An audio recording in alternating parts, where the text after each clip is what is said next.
Assalamualaikum warahmatullahi wabarakatuh. Perkenalkan, nama saya Muhammad Yazarkan, bisa dipanggil Asar, NIM 19061105.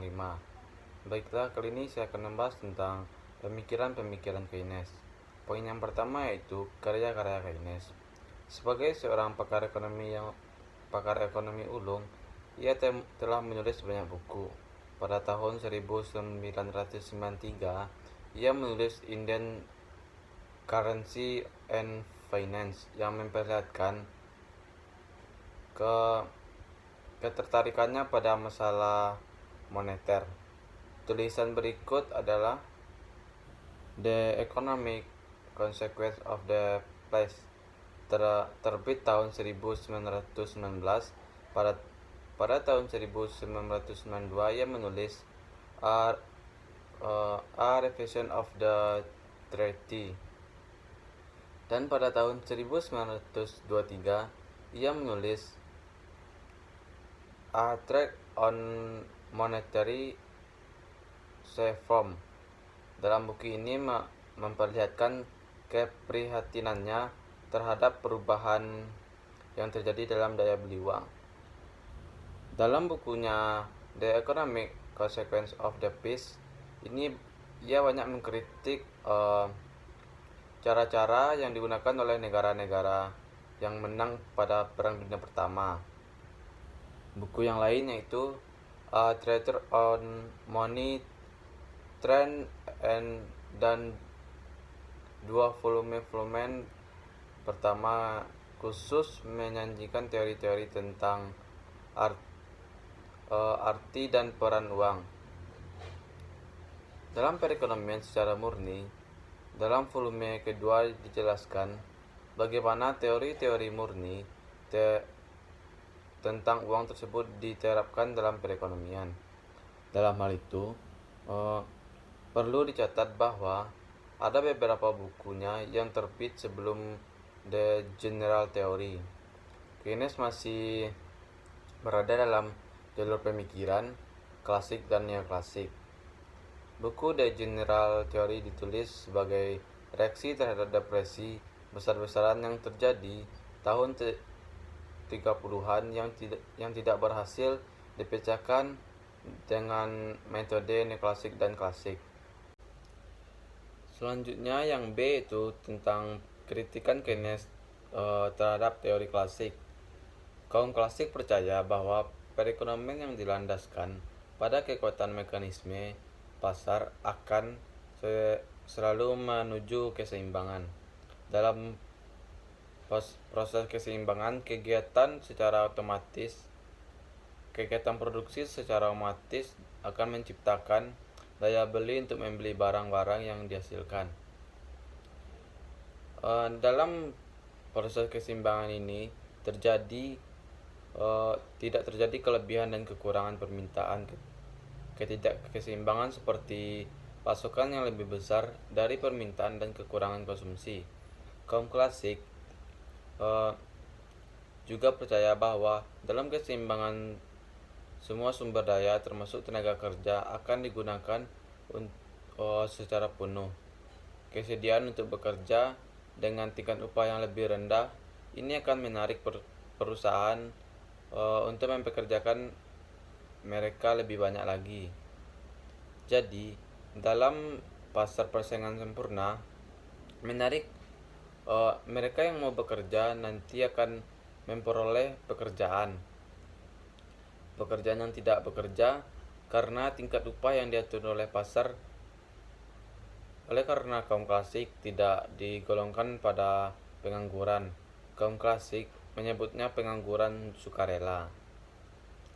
Analisis klasik bertumpu pada masalah-masalah mikro dalam berproduksi, misalnya masalah yang dihadapi bagaimana menghasilkan barang-barang dan jasa sebanyak-banyaknya. Teori ini menyatakan bahwa penawaran akan menciptakan permintaannya sendiri diketat habis-habisan oleh Keynes sebagai sesuatu yang keliru. Tindakan rasionalisasi dan pihak kewirausahaan akan memaksa sebagian seknya menganggur, jelas tidak memperoleh pendapatan. Turunnya pendapatan masyarakat menyebabkan daya beli semakin rendah, sehingga barang-barang tidak laku, sehingga produksi menjadi macet. Menurut Keynes, dalam pandangan klasiknya, produksi akan selalu menciptakan permintaan sendiri, hanya berlaku untuk perekonomiannya tertutup sederhana. Pendapatan sederhana mula-mula dibantah oleh pendukung klasik. Mereka mengatakan bahwa tabungan tersebut akan dihimpun oleh lembaga-lembaga keuangan dan disalurkan kepada investor. Pendapatan klasik bahwa jumlah tabungan akan selalu sama dengan jumlah investasi dibantah Keynes. Alasan motif orang menabung tidak sama dengan orang yang pengusaha untuk menginvestasi. Karya Keynes mengamati karena bahwa umumnya investasi lebih kecil dan jumlah tabungan dari jumlah tabungan. Ia menyimpulkan bahwa permintaan agregat juga lebih kecil dari penawaran agregat. Selanjutnya yaitu peran pemerintah dalam perekonomian. Peran pemerintah justru diperlukan. Misalnya, kalau terjadi pengangguran, pemerintah bisa memperbesar pengeluaran untuk proyek-proyek padat karya. Pemerintah dapat menjalankan kebijaksanaan, pengeluaran dan pengendalian efektif dalam bentuk kontrasiklis atau antisiklis. Dan berbagai kebijakan yang dapat diambil Keynes lebih sering menggunakan kebijaksanaan fiskal. Dengan kebijakan fiskal, pemerintah bisa mempengaruhi jalannya perekonomian.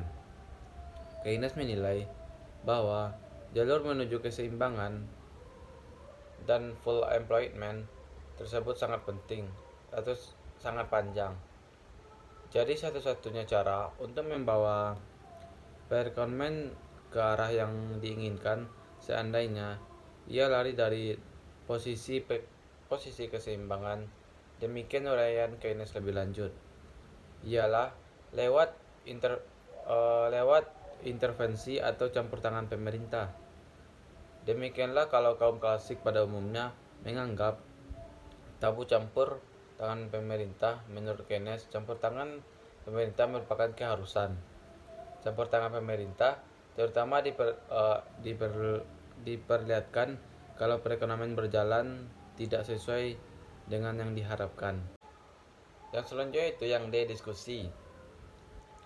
Pandangan Keynes sering dianggap sebagai awal dari pemikiran ekonomi modern, karena Keynes menganggap peran pemerintah perlu dalam melaksanakan pembangunan.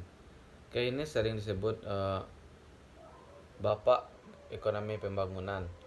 Pengaruh Keynes terhadap negara-negara berkembang yang sangat besar sejak kemunculan Keynes. Status ahli-ahli ekonomi beberapa tingkat. Pendapat-pendapat mereka lebih sering didengar dan dijadikan sebagai bahan mengambil kebijaksanaan.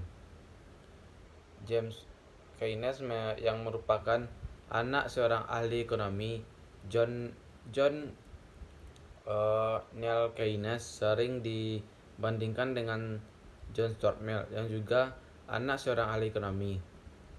James Mill Keynes dan Mill Jr. sama-sama menolak implikasi kebijaksanaan dasar yang dianut oleh kedua orang tua mereka. Sementara itu, James Keynes berhasil melakukan escape pada masa lalu, yaitu dari tradisi laissez-faire yang dianut pakar-pakar ekonomi masa silam seperti Adam Smith, Ricardo, dan gurunya sendiri Alfred Marshall. Sebagian yang dilakukan Keynes mengembangkan teori-teori baru dapat dijelaskan sebagai reaksi intelektual terhadap masalah-masalah yang dihadapi di masanya bagi masyarakat Indonesia. Suatu hal menarik yang bisa kita pelajari dari tokoh Keynes adalah bahwa dalam mencari kebenaran kita harus dapat menghilangkan budaya segan, berani menempuh jalan sendiri. Jika berhasil, kita akan menjadi pahlawan sendiri. Sikap berani tampil beda, sering harus menghadang risiko. Hal ini juga dialami oleh Keynes. Baiklah, itu yang dapat saya sampaikan. Kalau ada kata-kata yang salah, mohon dimaafkan. Atau materi yang kurang jelas atau yang kurang lengkap, saya minta maaf. Wabillahi taufiq wal hidayah. Wassalamualaikum warahmatullahi wabarakatuh.